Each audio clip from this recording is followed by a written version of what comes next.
What is going on, guys? I am the Toxic Penguin, and today we have a small guide for the game Ghost Hunters Corp.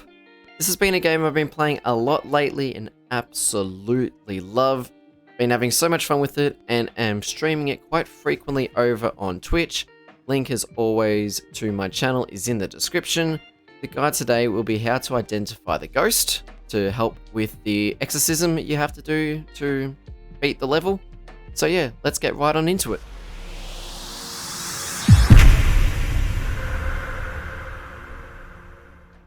In Ghost Hunters Corp, in addition to identifying the evidence types present of the ghost, you also need to identify the classification of the ghost based on its attributes and its physical appearance. As of recording this, there are currently 5 different types of ghosts in the game.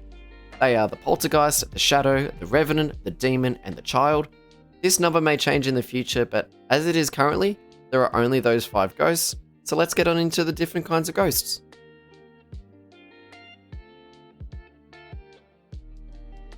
The Poltergeist is actually one of the harder to find ghosts from my experience. It has no obvious physical attributes, which can make it, at first at least, harder to identify. Poltergeists, however, are very interactive with objects and will get very aggressive if you pick up one of the cursed items on the map. To find the cursed item on the map, just use the reader that has the OCC rating, and when you get an item that's very high, then you know that's a cursed item.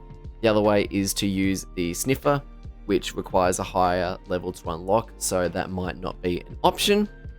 Poltergeist will be repelled by a crucifix, so it is highly recommended that you have one in your inventory if you decide to explore the map in case it tries to hunt and kill you. If you do have a poltergeist as your ghost, one of the exorcism steps will always be to shoot it with your neutrino gun.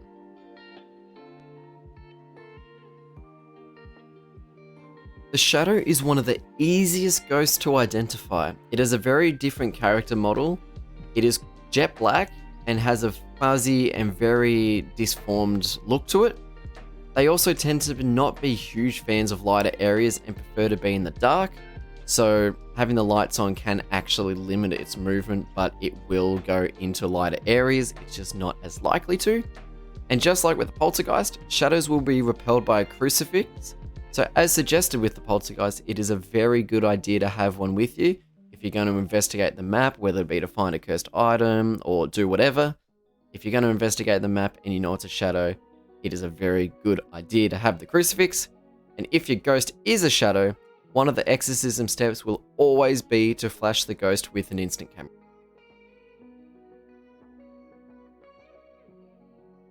Revenants are one of the more aggressive ghosts and are incredibly easy to identify due to the fact that they will always be crawling along the ground. All ghosts can crawl, but Revenants will never ever stand up. They will only ever crawl. Revenants are also incredibly aggressive and will constantly try to hunt and kill you. What makes this a lot worse is that due to a Revenant's crawling nature, it is actually quite easy to lose track of where it is hunting you, and it can kill you quite quickly due to the fact you have no idea where it actually is. However, unlike the last 2 ghosts, a Revenant holds no fear at the crucifix, so instead you'll need to use the Mother Mary statue to ward it off. If you do have a Revenant as your ghost, one of the exorcism steps will always be to destroy the cursed item that has the high OCC rating with a neutrino gun.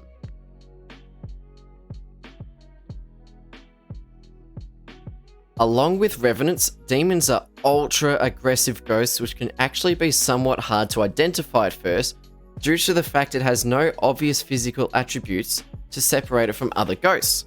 However, there are 2 key behaviors of demons that can make it quite easy to identify. The first is that its usual hunting style will be to actually hide around corners to get a surprise attack on you. It won't do this every time it hunts, but more often than not, it will do this quite frequently, whereas other ghosts tend to not do this too often. The other behavior, although it isn't as common but still frequent, is that demons have a very distinctive laughter that can be heard. This does mean that a common evidence type for demons is voices in the house, but this is not always the case.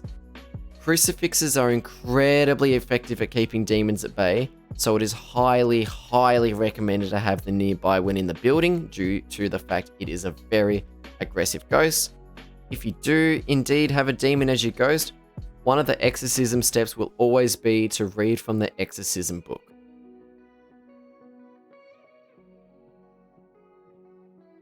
A child is one of the more passive ghosts in the game and is incredibly easy to identify due to it being a smaller size and being a young girl in white clothing.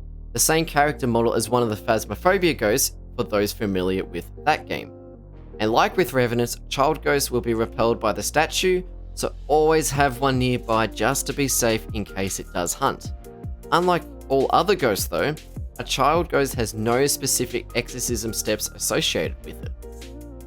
I hope this small guide helped you all out. I do plan on doing some more guides and upload gameplay of Ghost Hunters Corp in the near future, as I'm absolutely loving this game and think it has some really good potential.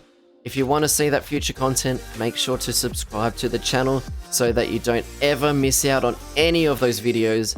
I will also be streaming this game a fair bit over my Twitch channel, so if you want to go see some live content on the game, ask me any questions regarding the game, or even just watch me play some of the other games I tend to stream, link to the channel, as always, is in the description. But thank you all for watching, and until next time, peace out.